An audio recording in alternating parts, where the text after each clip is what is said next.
در قیامت شخصی آید سوی حق، نامه اعمال بنهد بر طبق. حق بگوید نامه او وا کنید، کارهایش را همه افشا کنید.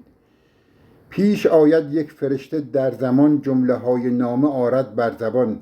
گوید او کارش همه نیکی بوده است، مرد و زن از نیکی او دم زده است. سالها در کنج عزلت بوده او، در نماز و سجده و ذکر و رکوع. گوشها را بسته بر بانگ طرب، مردمان زین عزم او اندر عجب. روی برگردانده از حسن و جمال، تا نبیند دلبران بی مثال. بس که بر سیمین تنان چشمش ببست، نعمت بینایی او شد ز دست. لقمه ای نان و سبویی پر ز آب، بوده او را برتر از خورد و شراب.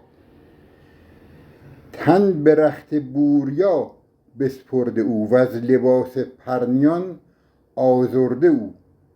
تا رها گردد ز آتش روز داد، بر تنش همواره آتش می نهاد.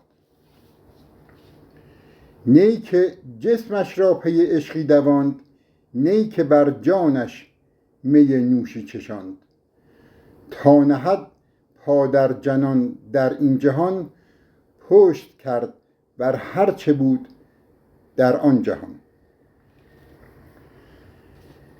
حق بفرماید که او را برکنید، در میان شعله ها در افکنید.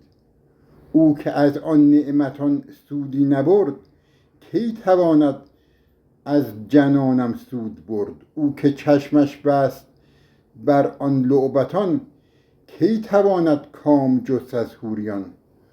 او که بر پیمانه می لب نزد، کی ورا پیمانه از کوثر سزد. او که گوشش بست بر بانگ طرب، کی به موسیقی ما گوید عجب. او که از دنیای ما رو برگرفت، کی تواند در جنانم جا گرفت. بیگمان هر کس ز دنیا کنده است، راه جنت هم به رویش بسته است.